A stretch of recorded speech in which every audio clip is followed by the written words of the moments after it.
What's going on, y'all? It's your boy Kofi Kingston, aka 1/3 of the New Day. You're not gonna say it with me, sir? Yeah, come on, you better participate. Let's try it again. 1/3 of the New Day, and you are watching The Young and the Wrestlers. Ha ha ha ha ha.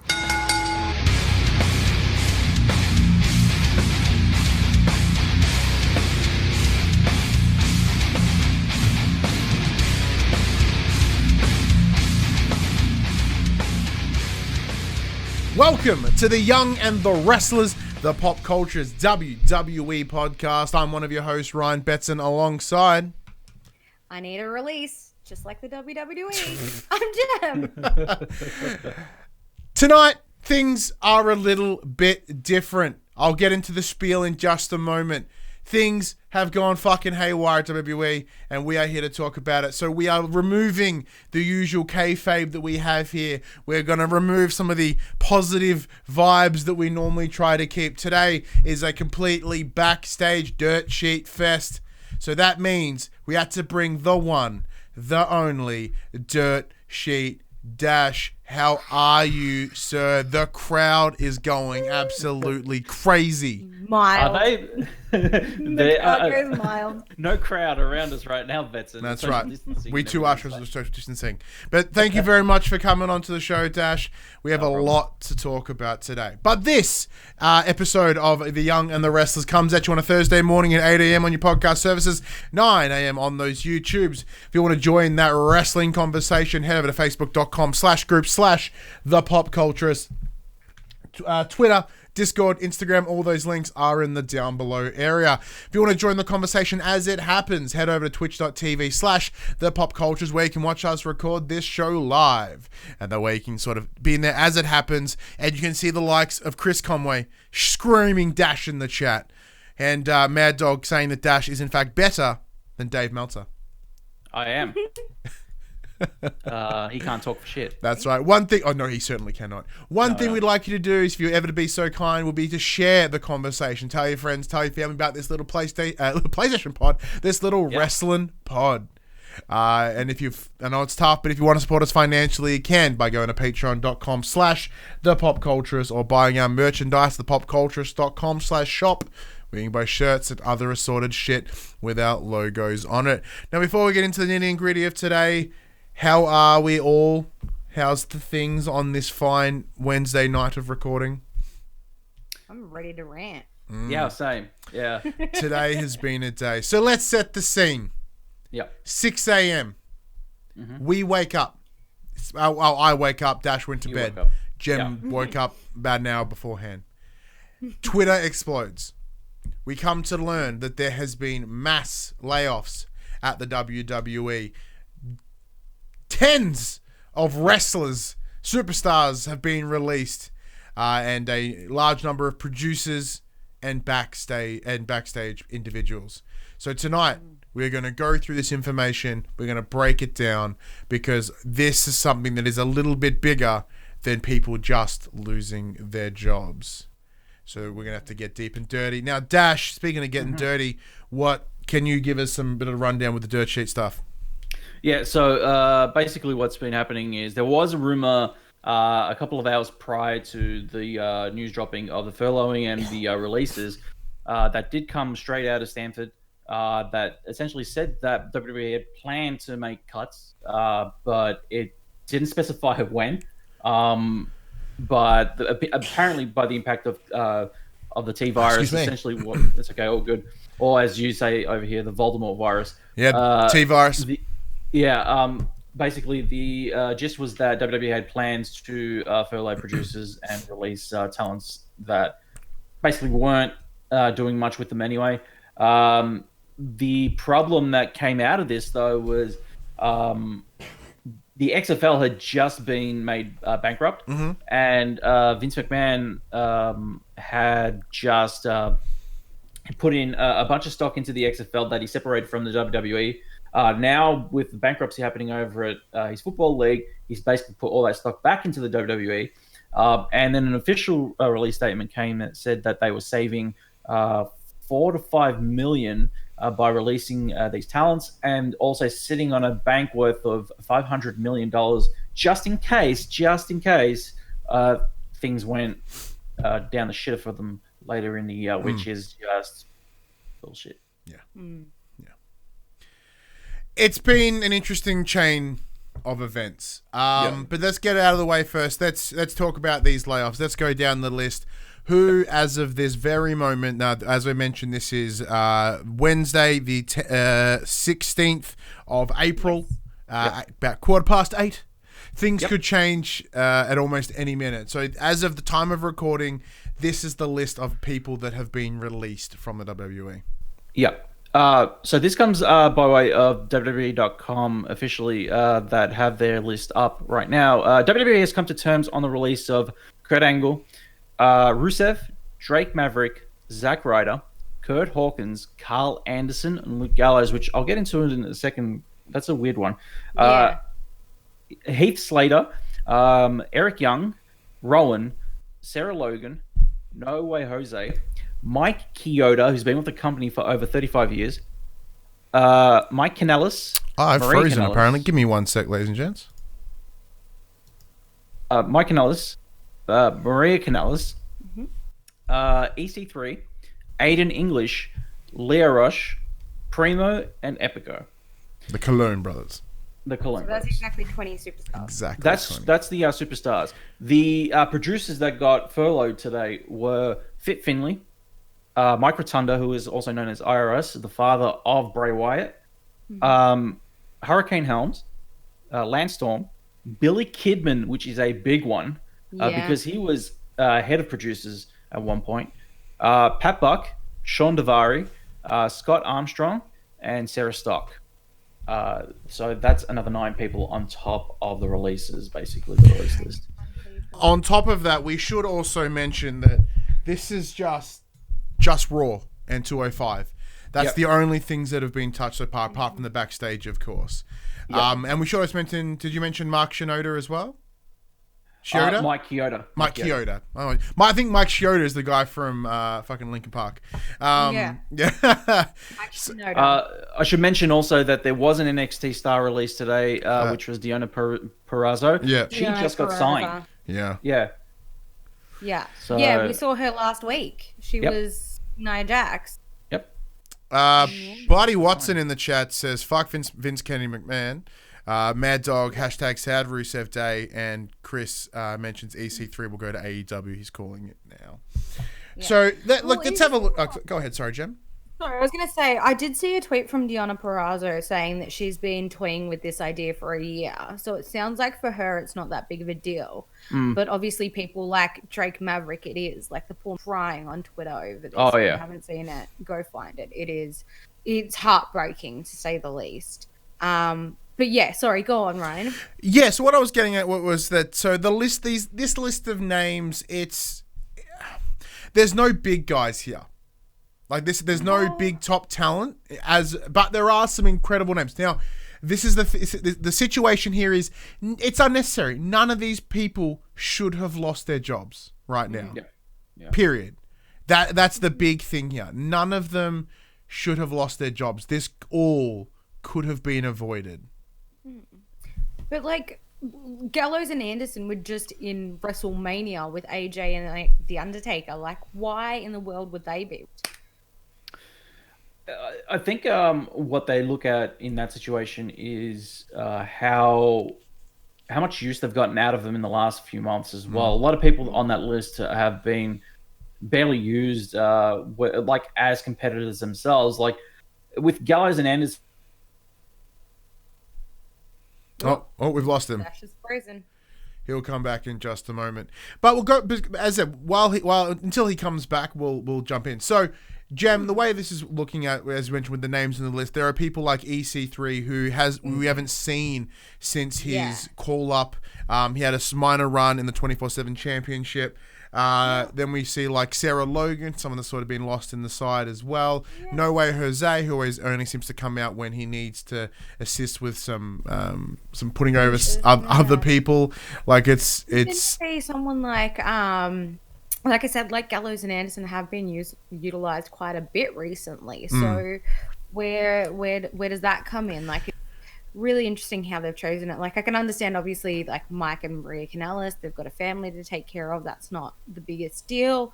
But yeah, it's very, I don't know, it's definitely a shock to the system, especially someone like Mike Chioda. Like, this guy's been in the industry for 35 years, like refereeing for them.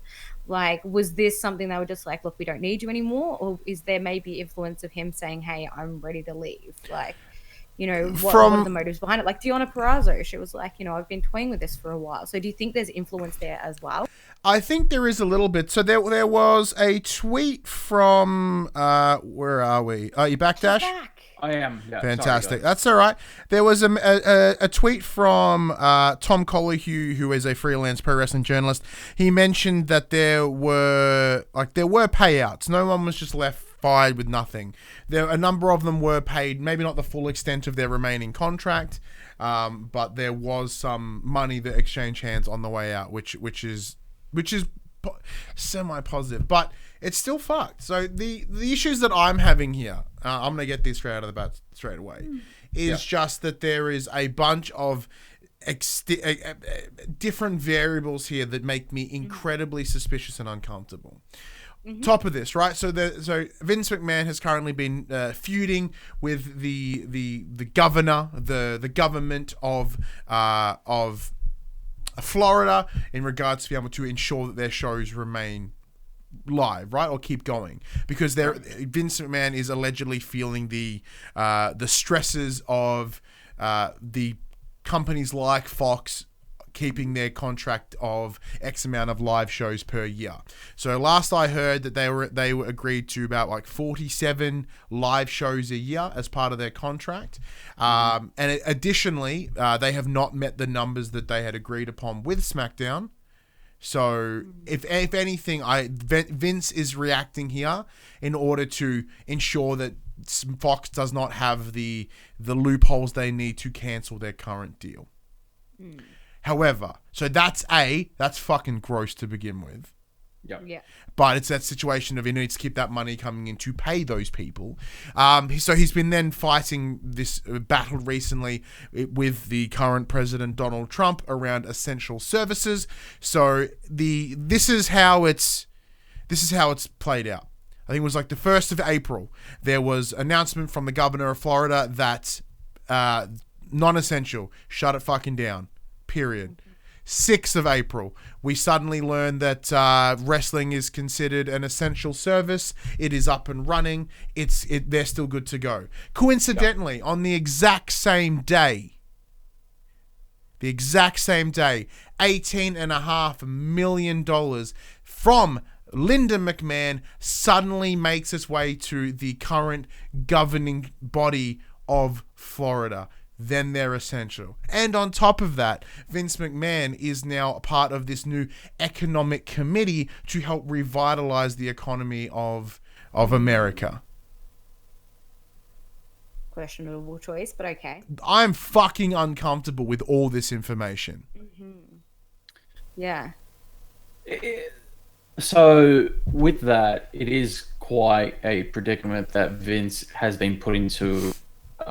Some sort of like it's not just Vince. We're looking at people like Mark Cuban and Dana White part of this as well, which is it's just a very oddball situation. That I mean, look, they've got Trump running the country over there, so it's already oddball as it is. It's as odd as it is anyway. But the thing is, with the connections that are made right now between the XFL to Vince becoming like a political person, like a political figure right now within Donald Trump's party, but that's mainly due to his connection with his wife. And we should also mention, in regards to the XFL, before it was officially announced that it had been disbanded and canned, Vince just started selling off shares.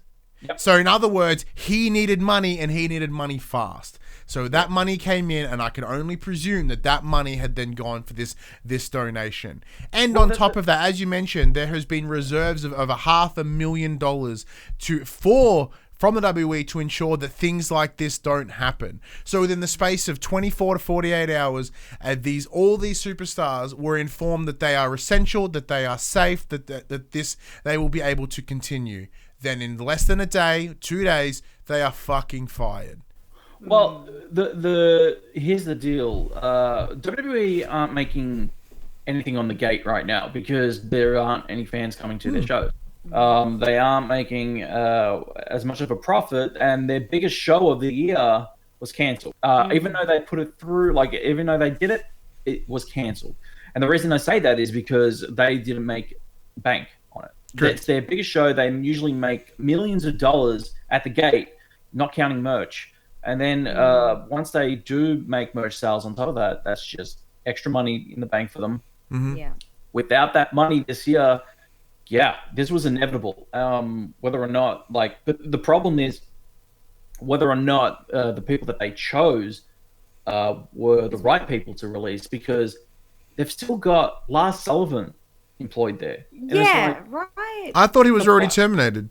No, Lars Sullivan is still under WWE contract. I'm gonna while you guys talk, I'm gonna pull up the WWE roster anyway. Yeah. Well, this is the thing. Like I was saying earlier, for instance, Drake Maverick. This guy's still rostered to do matches. He's got matches coming up, which he has to wrestle, knowing that they're his last. Yep. Which even he says, at least I have the benefit of having my last matches like that. Some people don't have that. But it's still why? Clearly there's somebody else who could have been given the can because he's in the picture at the moment. Was that the right choice to make? And if you look at that for someone that's had, had a very heavy involvement, look at even though the 24/7 championship hasn't gone as they anticipated, if you look at it, right, he was a massive part for giving it that initial push. The whole story between him and his wife, and that means nothing. Yeah. By the way, speaking of that, the one person that they just signed, Rob Gronkowski, it's why is he still there then? Yeah. Why is this useless piece of talent? I hate to say it, but why is he there? He is not a wrestler. Yeah. He's a former football player who can't take a bump to save his life. Yeah. And he's the 24/7 champion, and they didn't even consider him. They released Drake Maverick over this guy. Yeah, exactly. There are some other names that have popped up. We did see the Revival last week, which I think may have just been a beginning of things to come. When we see the likes of Rusev as well being released part of this list. Someone who has mentioned that was coming. Who mentioned that they have no interest in re-signing. So it's understandable why he's on that list. Yeah. Yeah. However, it doesn't make it any less shit. No. Yeah. Look, if I scroll through the list of superstars that have got active on their WWE website, I can already see a handful of people that should have been on that list compared to people like Rusev and Drake Maverick. Apollo Crews has done nothing with them for a while. I don't understand why he's still active. He's made a current appearance the last couple of weeks. Yeah. Because they fired everyone else. That's right. Yeah. Because nobody's turning up to work as well, Jem. So Rusev hasn't been at the Performance Center to perform at all.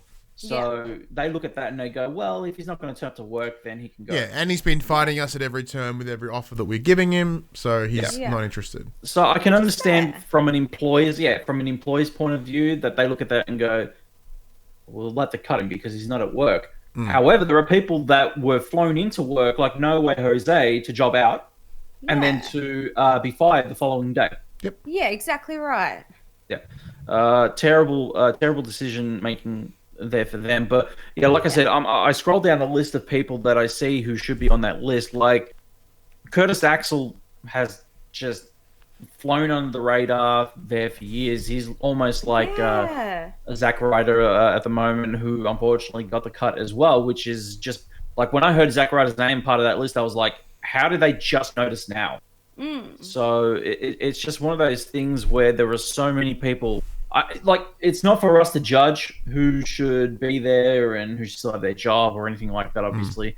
But there are people there that are quite expendable compared to some of the people that were on that list. I'm I'm surprised that they didn't add Fandango to that list, Tyler Breeze to that list. Yep. I'm surprised there weren't more 205 Live wrestlers on that list. Yeah. But there's also that rumor right now where NXT superstars only have 30 days left, and then they're done. That's correct. So it has been reported, and you passed some information on to us before we went live, Dash, as well, around so NXT staff and NXT performers, anyone, and this includes Performance Center, I believe, that anyone that isn't on an extended contract or one of the higher contracts, so you're looking at your likes of Gargano, Ciampa, Finn Balor, presumably the Undisputed Era, and maybe some of your higher women, like your Io Shirai's, your Ripley's, etc., like you are furloughed for the next 30 days. You are not to be paid. However, at the end of that 30 days, you can do whatever you want. Yep. Which essentially means that they are released after those 30 days. Like, furloughed is a fancy word for fired. It's just another word. Like, it means you have a job, you're not working, but you are employed, and you are not being paid. Yeah. It's just a WWE's way of saying hibernation period, like how we've got it here. Like, Jem, you yourself would be currently furloughed for your jobs. Furloughed. Yeah, I was just thinking that. Yeah. It's like, I think for me it's upsetting, especially when you think like shows like Raw today. I'm going to get into it quickly. We see a match where, Sarah Logan is facing Shayna Baszler for an opportunity at the Money in the Bank ladder match. And it's, Sarah Logan one night is wrestling and then the next day she's fired. Like she's released. Yeah. Like, how shitty that is. Like, why would you even bother if you're just going to release them? Like, clearly you would have known who you were releasing before you did it. Why would you make them go through that, Sarah Logan's been mistreated for a while since they split up the Riot Squad. Correct. They never gave her a chance. And that's what pisses me off even more. I believe that she was the best out of the three. Oh, yeah. The biggest problem that they had with Sarah Logan specifically is they didn't know what to do with her creatively. Like, so she had this Viking-esque image, but they didn't team her up with her partner, her actual in real life partner, and didn't make something out of the Viking Raiders. When she enters the room, she almost has this most generic, bland entrance. There's nothing about her that is identifiable. Yeah. Like, they've really not put effort into her since the Riot Squad break. Yeah, and this is what bums me out, because you see something like we saw on Raw, is it's clearly the Street Profits and Bianca Belair are doing a thing, and then Zelina Vega's got Andrade, Austin Theory, and Angel Garza. Like, you need Sarah Logan with the Viking Raiders right now, because it brings that all full circle. And you've got 3-on-3-on-3, like. And they've just not done that. And then releasing Gallows Anderson as well. We've got AJ Styles there for them as well. It's another group of three. Like, they're these little factions that we need right now to keep the entertainment going. And they're just shit-handing it. And it fucking sucks. Because, like, now I sit here and I'm like, I'm bitter, I'm jaded. And I don't want to, like, I don't want to watch wrestling right now because I'm angry at it. I think the way it's coming down to it right now is that a lot of these talents, well, at least half of these talents that have just been released, will eventually get back to the company once this is all over. The issue that solely lies right now on Vince's head is that he's just released a bunch of talent that potentially could be signed by AEW in the meantime. There is a lot of rumors out there right now that that's not going to happen. Brian Alvarez and Dave Meltzer had a conversation about that today over at FLW. But the problem with that they're kind of in a misconception right now is that Tony Khan has money. And he has his dad's money. And it's a lot more money than Vince McMahon will ever have in his lifetime too. Yeah. And if they want, they can sign whoever the fuck they want. Yeah. However, I did mention at the start that there's a good chance that AEW might cut some talent as well. The problem with that, though, is they'll cut talent that they don't see viable for their future use.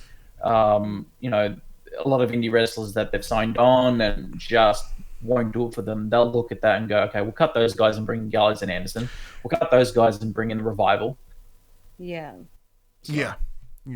And it's interesting thing. So in the chat, Chris Conway mentions that Gallows and Anderson are not long into a new 5-year deal, and Mad Dog mentions like a $750,000 deal. So it is odd that they were to get dropped so recently. It is interesting, especially with that, because as you mentioned, Jem, they have such a recent involvement, and like they are within new contract space. Most of these people, I imagine, were coming towards the end of their release, their contract anyway, so they're probably brought forward a year or so, not even. But Gallows and Anderson have signed literally in the time that we have been doing this show, so a year and a bit. Yeah, it's scary times. Like, it just goes to prove that like nobody. Because even if you think Craig in the chat also mentions he finds it odd considering they essentially headlined WrestleMania. Yeah, exactly it. And that's what I was saying before. Like, they were part of that main event with AJ Styles and Undertaker on day one. Like, they were in the main event of WrestleMania. They were part of that. And to have them released so quickly after it just doesn't make sense to me. I kind of group Gallows and Anderson. I kind of group the Revival with this group. Except that they just got the head start, and obviously the reasoning behind it would have been, these guys have been looking to leave forever, so we might as well just get rid of them today, and then afterwards we'll get rid of everybody else. Gallows and Anderson kind of fall into that field because they were in heated contract discussions with the WWE at that time of their contracts coming up, because they were hinting at the fact that they may jump ship to AEW to join the Bucks and Kenny and everybody over there. So the way I see it like this is, hey, that we released the Revival, we can release Gallows and Anderson as well. Yeah, get rid of them before they get rid of us. Right. The thing is, too, with their lucrative deals, WWE had that opportunity now because they would have been paying them a lot. WWE are probably assuming right now that with things how they are, they won't get signed anyway. Yeah, I think that was their big plan here, would be that if they were to be laid off now, no other promotion is operating aside from AEW, and they've taped themselves up to May anyway, so they're at least another month away from doing any sort of not taped appearance. The idea is that even if they were to pick up the Revival, even if they were to pick up Rusev, right? Yep. We're not going to see them for months anyway. So it's kind of almost giving them that 90-day non-compete without doing it. Well, I mentioned this as well, that they could easily jump to Orlando and do a few tapings of their show up until like September. The thing is, with that, there's the opportunity, once again, if WWE really wanted to help these people out, they would waive the 90 days. And they'd be like, listen, we'll waive your 90-day period. I think that the 90 days have been waived. These guys are just released. No. Are they not? No. Everybody on a WWE contract, when they sign it, when they are released off their contract, there is a stipulation within that contract. Once you are fired, you have to wait 90 days before you appear anywhere else. Well, the Revival weren't under those conditions. So Scott Dawson was not, because his contract ended. They didn't renew it. He didn't renew it. Okay.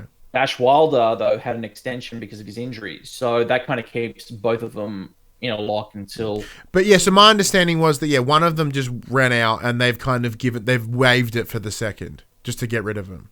Well, no, there's no waivers. Like, so the way it works, Betson, is when they sign the contract, when they get released, they have to wait that 90 days. Mm-hmm. If Scott Dawson got released one day before his contract expired, he would have had to wait an extra 90 days. Rough. Yeah. Rough. So that's where it is at the moment. I'm hoping that WWE turn around and go, look, we know it's rough. If there's opportunity and you guys can go sign over at AEW, then go do it. That's not happening, though. That would not obviously not, because they want them back. But any smart promoter, because Vince, let's face it, isn't smart. Like back in the 90s, this would have been the case. He would have been like, go work for them and then come back when you're ready. Because it would have been that case. Like Vince did that with a lot of talent. He made them go to WCW. He made them go, like, he was like, listen, I haven't got anything for you here right now. Go to WCW, work there for a year, come back. Or work for Japan and then come back. And that's what a lot of them did. Like even Bischoff said, go work for Vince, come back. He'll build you. We'll use you good here. Yeah. So Interesting. I don't see that sort of behavior happening under the current it's a market. different business now. Yeah. Yeah. Yeah. Look, Vince McMahon is his own worst enemy, and he's really Oh, digging. fucking hope he is, yeah. Right? Yeah, and it goes to show, like, Yeah. it's. Yeah, I don't know what to expect going forward. I honestly think that the company is just going to cave in on itself, and they're going to have to just stop.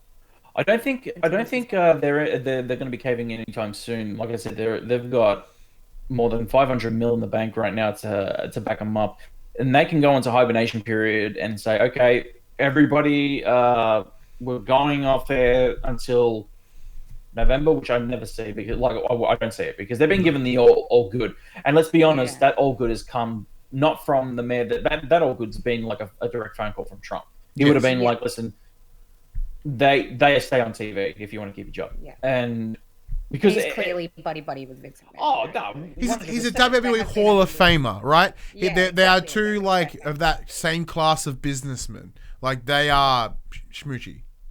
Yeah, like Trump even said it. He called him the great Vince McMahon this week in one of his speeches. That he was like, "We need sport on TV. I'm sick of watching the same baseball game from 14 years ago." It's like, okay, you guys let's be honest here. We haven't even got football here right now, and we're on we've reached our peak. We have reached our peak in COVID-19. It's just going down now. But we aren't even considering starting. The NRL is 100% considering. Yeah, NRL is, but even then, Channel 9 had turned around and said, "The fuck." Yeah. Yeah. So right now, it's they have no fucking clue what they're doing over there. No. Yeah, it's an interesting. I mean, hot mess. shit. Trump just cut funding to the World Health Organization, claiming that they've done the wrong thing. It's like it's not them; it's you, dickhead. Yeah. Ugh, ridiculous. I don't know what to say anymore. Like, it's just, like I said, to me now, like, I'm so bitter about it that it's just like, ugh, why do I care right now, you know? Yeah. So some of the statements that did come out from some of the wrestlers today on Twitter were quite kind of emotional, very much so from Drake Maverick and everything else. Yeah, so Sanvi in the chat just also highlighted that he just watched the Drake Maverick video and it is heartbreaking. Yeah, heartbreaking. Zack Ryder on Twitter turned around and also tweeted out a photo of him winning the Intercontinental Championship and hugging his dad at WrestleMania a few years ago. And he said, the only thing I wanted to do in life was wrestle. Yeah. I'm grateful I spent 14 years living my dream in WWE. Thanks to my fans and everyone who believed in me. As I was getting released, I was looking at this photo and smiling. I'm always ready and beyond excited for the future. Hashtag not there. That's apparently is going to be his new catchphrase. It's no secret that Cody Rhodes is ready to sign Zack Ryder. Yeah. He tweeted today that exact clip of him in a ladder match grabbing the Intercontinental Championship. Yeah, there you go. So, creator of the PopC, along with myself, co-founder Dylan, he's weirdly a massive Zack Ryder, Curt Hawkins fan. I think he really likes their action figure collectible stuff.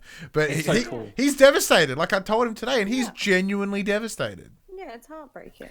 Curt Hawkins also said, the last time I got fired, I had a really funny tweet in response to it. Doesn't really feel appropriate today. I will say this. A lot of very talented people lost their jobs today. Yeah. And out of this disaster, the pro wrestling community will rise stronger than ever. By the way, with Curt Hawkins, I believe he's going to be first on the list to be actually hired back. And the reason I say this, and it's odd for me to say it, was because Curt Hawkins is actually used as well as a WWE producer while he's in his wrestling. And he's a good worker. No one would loses 300 or whatever matches without being a good worker. Correct. Yeah. He did that to put people over. That's the reason he got put back. And a good worker is not is always going to put people over. Exactly. They're the true MVP. Like we never heard him complain or have an issue. He just did it. Yep, and that's a good worker. Yeah, it's not common knowledge that Curt Hawkins was actually working as lead booker in the 2010s upwards before he got released the first time. But he was actually the head booker for a bit. He was actually booking a lot of the shows on SmackDown when SmackDown's ratings were actually on the uprise. The highest, So the fact that I do see Hawkins getting his job back. Yeah. I do see Drake Maverick getting his job back. Yeah, and you want to hope so. I don't see Zack Ryder getting his job back. I think that's one of them that they're going to turn around and be like, son, sorry, man, we've had you here for a while. We just never knew what to do with you. Yeah. That's okay. AEW looks like they will gladly take Zack Ryder in a heartbeat. And then you have people like Maria Kanellis who, you know, posted a video and she says, like, it's not often that you get to do what you love twice in your lifetime. She's like, I'm so grateful for what they've given me. And, you know, some people are more content with it than others, which is totally fine as well. Yep. You know, obviously she's got a new family to focus on. And she's like, you know, I got my WrestleMania moment, but I didn't need it on camera because I had it backstage with my daughter. Yeah. And little things like that. Like it just... It's heartbreaking, but it's beautiful to see that she's at peace with it. But then you see someone like Drake Maverick, who's clearly torn up about it. Well, the issue that Drake was facing is that he's in a substantial spot right now. Like, you know what I mean? Like, granted, he may not have won this interim cruiserweight tournament. However, he's given a spotlight. Where someone like Leo Rush, who we know has been having the longest issues and was kind of, you know, punished off camera for a long time. You know, it's because I was curious as to why he wasn't within this NXT Cruiserweight Championship space. Yeah. You know what I mean? Yeah. I'd say with him, it was a case that they didn't know what to do with him. Either. Yeah. Yeah. But like, Drake Maverick was put into a position to demonstrate his value, and he wasn't able to. Yeah. One of the names I'm very surprised not to see on this release or this furloughed list for producers was Jeff Jarrett. Yeah. MVP just got rehired as one as well. Yeah, that's right. Like, why is MVP getting putting on a fucking Money in the Bank match, but, you know, by Drake Maverick? Like, come on now. Well, the thing is, I feel like the way things are now with, like, rehiring and firing or furloughing, at least, they would have said to a lot of the people that were experienced. Well, the one that actually, before I do get into that, the one that confused me the most was Lance Storm. And the reason is because Lance Storm recently got hired to go produce for WWE. He closed down his own wrestling school when WWE made the offer. They were like, listen, we've got a lucrative contract waiting for you here.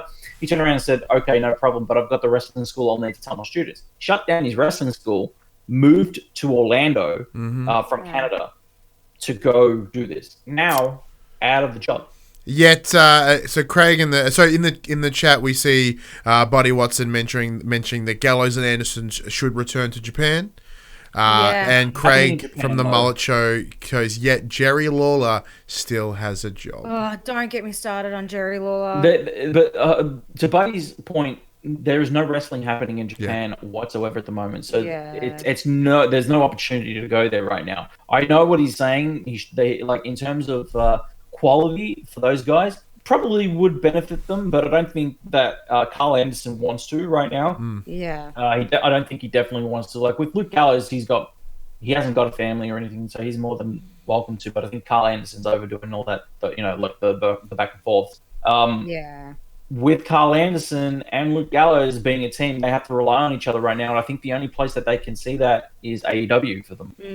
And you know what? Their friends run that company. Kenny, the Bucks, they run that company. So they're a shoo-in if they want to. Like, it's a phone call. Hey, listen, I need a job. No problem. Turn up to work next week.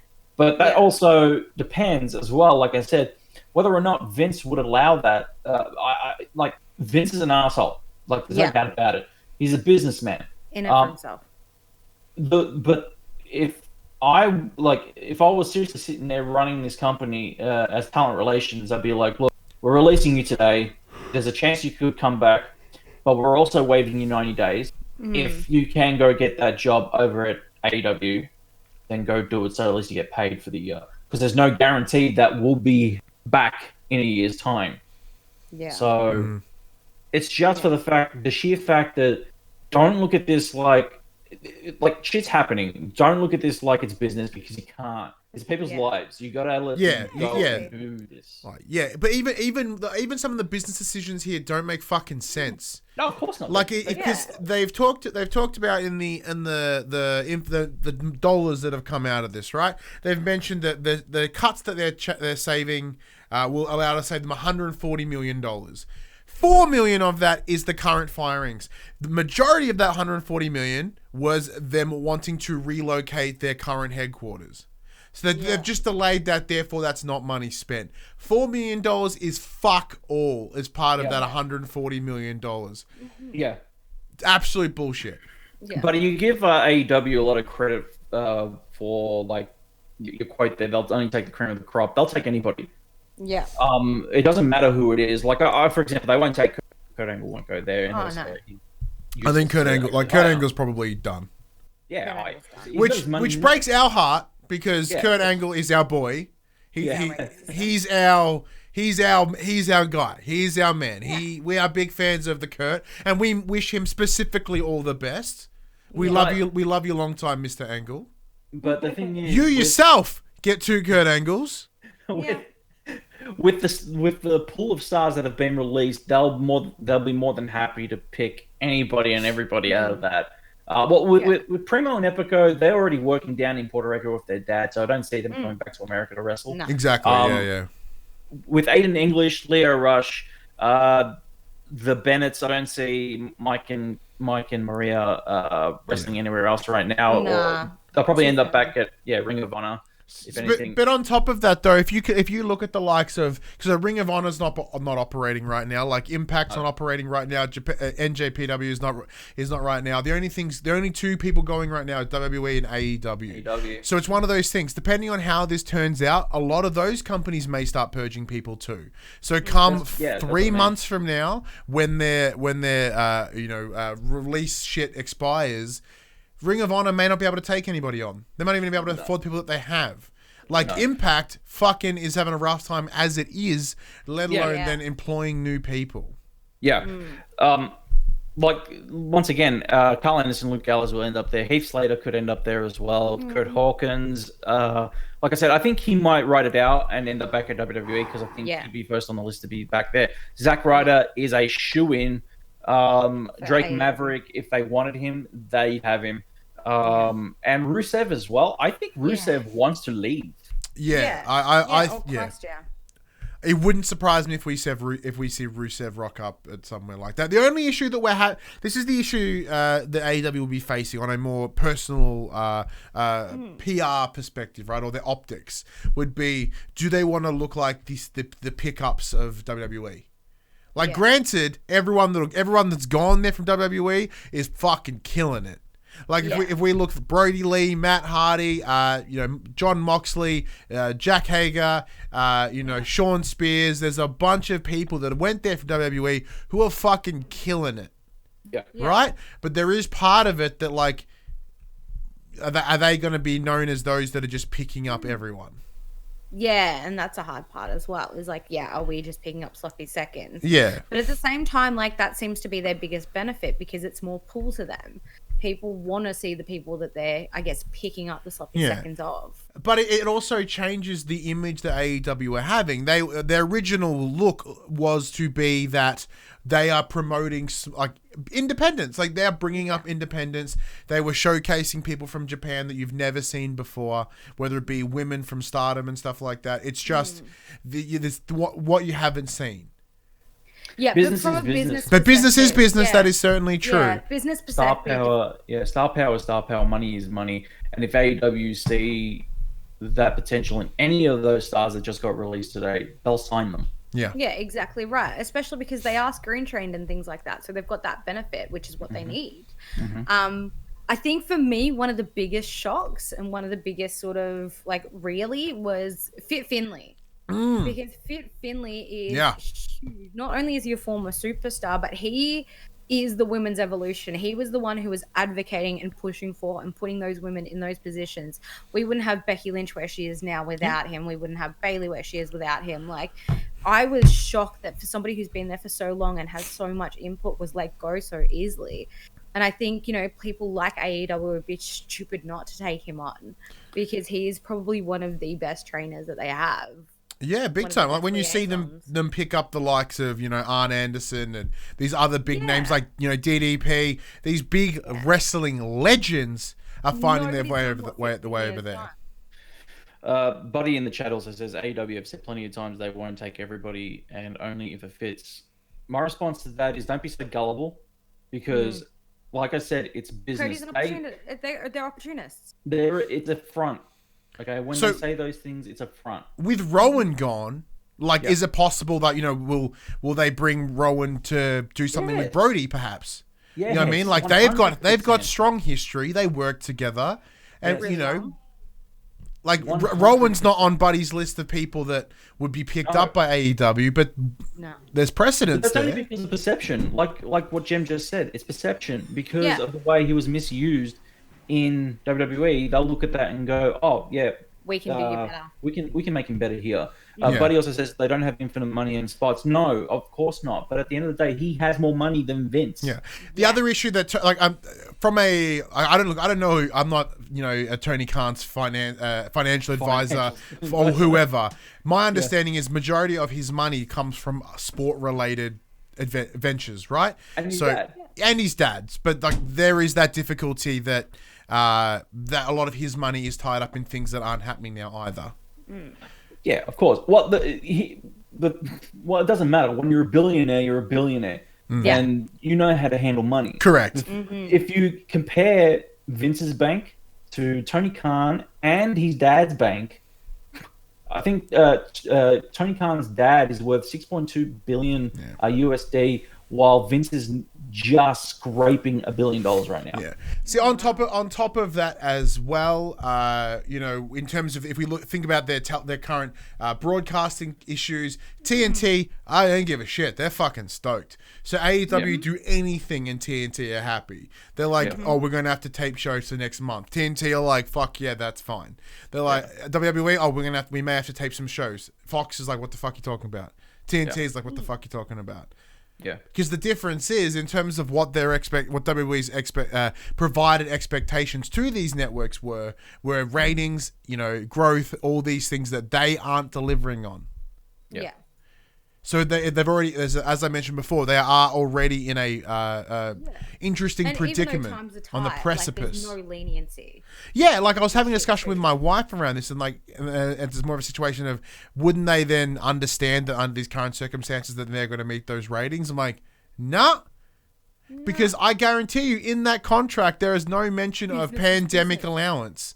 You know what I mean? Yeah. There's not going to be any bending or flexing around there being a worldwide catastrophe affecting the ratings and or affecting the terms of this contract. Yeah. And they'll be using the whole, like, you're an essential service as a crutch as well. Like, no, you're an essential service. You need to deliver. Yeah, there is, like, your work is still They're going. different. Exactly. Like, your work is still going, therefore you have to deliver. Yeah. Yeah, it doesn't matter. It's like, for instance, like I'm going to use, say, like our favorite bright yellow electronics and music store and stuff like that here. Like they're classed as an essential service. You've still got KPIs and things to meet. It's the same thing in these industries. Like you've still got beats to meet. Doesn't matter that there's a global pandemic. It's still like we need to make this much money to keep going. Yeah.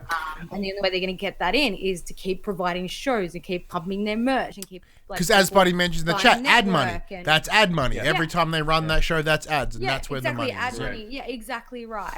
It's all business minded. And in saying that too, Raw's ratings this week were fucking abysmal. abhorrent. Yeah, of course. It's the worst ratings since they debuted in 1993. Yep. And the problem now with that is they're trying to basically they're treading water as it is, and with WWE continuing to air on TV, they don't realize that people like right now people don't give a shit about professional wrestling. No, it's like and with the way things are in presentation wise, like yes, thank God there is a little bit of a reprieve in watching wrestling during such a time.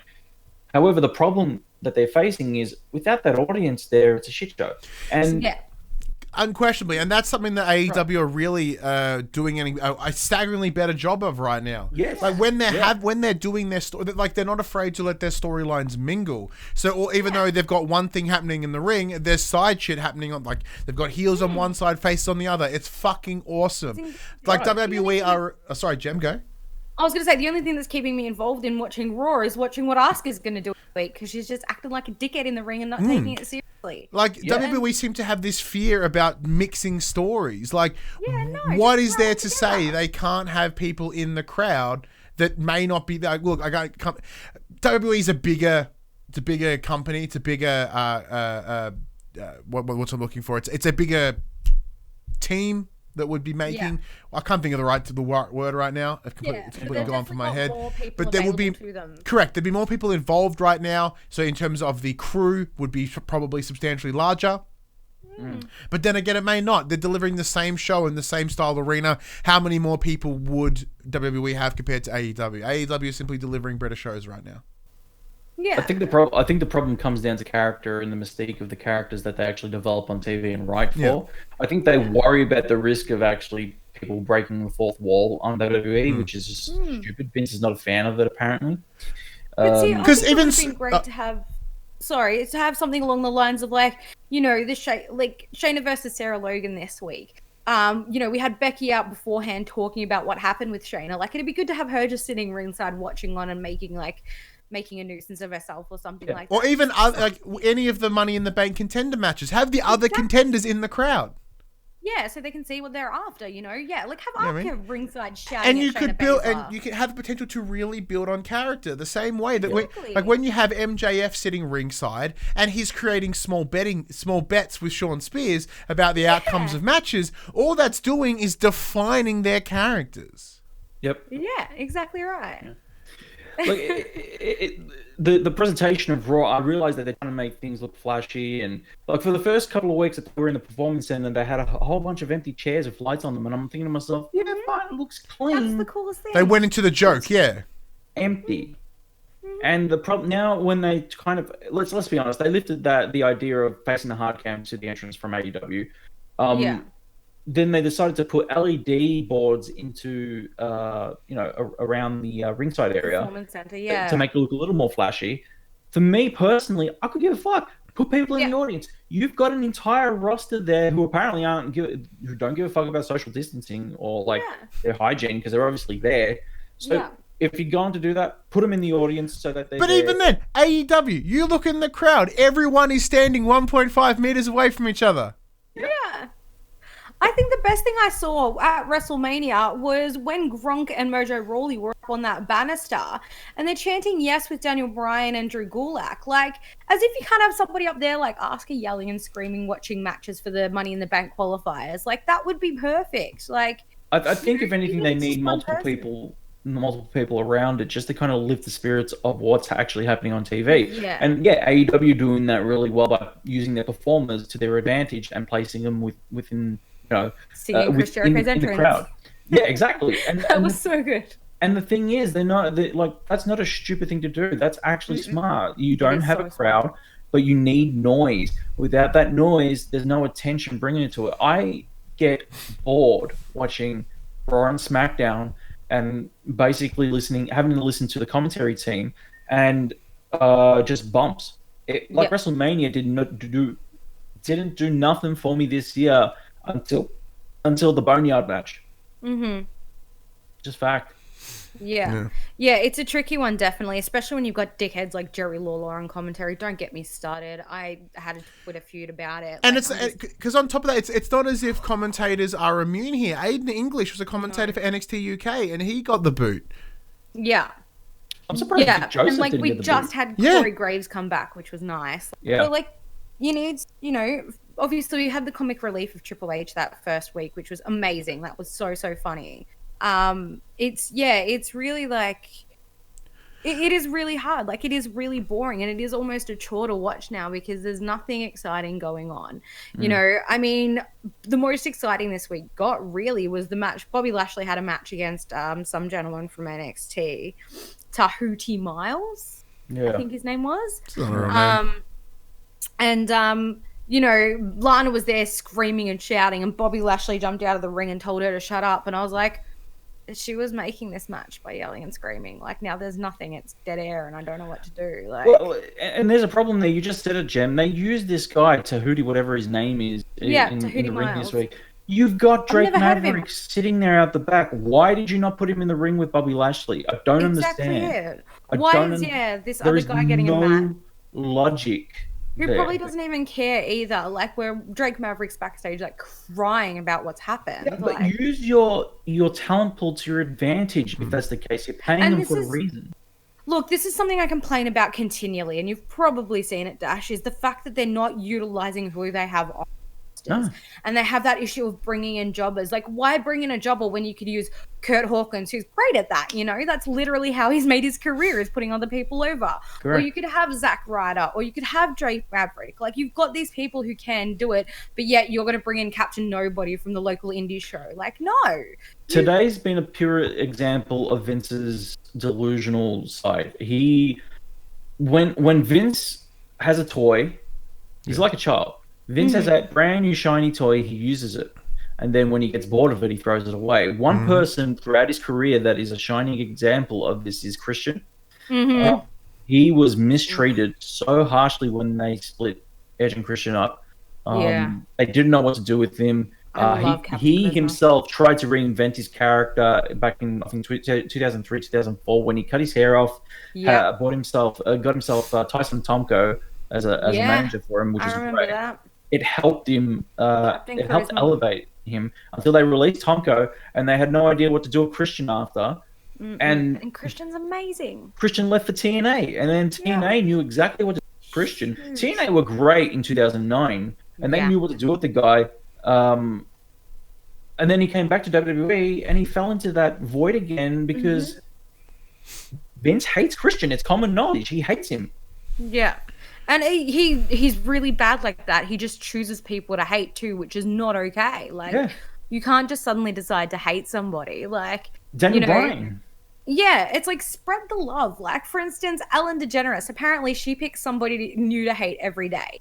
At least you're not picking on one person every day. She'll just suddenly decide, okay, today I don't like you, and it's just one person, and then the it's next all day good. it's Channel 9 don't like her either. They've canned her until she comes back. So, but look, still, like, if you're gonna be like that with somebody, like, you know, don't just pick somebody to hate and then give them hell and keep them there. Like, that's not okay. No, like, if you don't like them, let them leave. Don't treat them like shit. So, looking forward, will we be doing a second episode rather than talking about SmackDown? Because right now we should be talking about Raw, but I kind of don't want to. Nah. I feel like this is where the conversation is right now. So do you think the coming episode where we should be talking about SmackDown, we are going to be talking about the layoffs from SmackDown? Yeah, I think so. There's got to be a second I think wave. we're going to have to. How many more people do you think that are going to be losing their job this week? 20. Easily, yeah, another 20 superstars and then some. Yeah. I think it'll easily be about the same amount. It will be before the weekend. Yeah, guaranteed. I reckon it'll be after SmackDown. Yeah, I say post SmackDown. Yeah, I think Sunday morning we're going to wake up with a big list. Yeah, guaranteed. I'll be up at the same time. And if anything, I do expect one or two AEW stars as well within this to happen. Like, AEW will turn around and be like, okay, we've got to kind of get rid of a couple of these people so we can actually go and hire a couple of these people. So there will be some up and downs happening in this. So yeah, I definitely think we'll have more to talk about. And I think the worst is yet to come. I think this is, like, I guess, the easing into it. I think there's a big old shitstorm on the way. Yeah. Toby Davis bruh has used one bitty to say, my favorite is my sprinkler. It goes psh, comes back like solid opinion. That is a very But anyway, let's wrap this bad boy up here now. And look, there is more to come. This news will be ever changing. Be sure to follow us on social medias before, like we did when we were about to do the spiel. Be sure to follow us on social media so you can get yourself updated on what we're talking about, what our thoughts are around this. We'll go from there. It'll be fantastic. I give this week's Raw a Triple H. Yeah. Yeah. Look. Oh yeah. Okay. Raw. There's a new stable with all the Spanish dudes and Zelina Vega. There is Zelina Vega was great on commentary, by the way. Seth Rollins is looking to go into the title picture. There's some Money in the Bank shit went down. Okay, cool. Sane got squashed. Yeah, cool. Again. There you go. Done. All right. That's Raw this week. This was our wrestling conversation. It came at you on a Thursday morning at 8 a.m. on your podcast services, 9 a.m. Oh, well, normally Thursday morning, but this week came at you on a Friday morning at 8 a.m. on your podcast services, 9 a.m. on those YouTubes. If you too want to join that wrestling conversation, head over to facebook.com/group/thepopcultures, Twitter, Discord, Instagram, all those links are in the down below area. If you want to join the show as it happens, twitch.tv/thepopculturists, where you can join us just like Toby did with his bits, just like Buddy, Chris, Mad Dog, a bunch of names came through and had a chat. Sanvi, a bunch of excellent people coming and shared their love. Yes. One thing we'd like you to do is share the conversation. Tell your friends, tell your families about this little wrestling show and what we do. I know it's a rough time. If you want to support us financially, head over to patreon.com/thepopculturist, as well as popculturist.com/shopping, buy shirts and other assorted shit with our logos on it. Thank you, Jem, for joining us as always this week. Thank you, Dash, for making a special in the flesh dirt sheet. It's much appreciated. Yeah, a whole episode of the Dirt Sheet. Yeah. Thank you guys for having me. No worries. It's better than Miz and Morrison's Dirt Sheet. That is very, very true. So, as we do, we'll see you when we're meant to be talking SmackDown, but it might not be. Until then, I'm Ryan Betson. And I'm Jem. And that's Dash. And we'll see you then. Bye.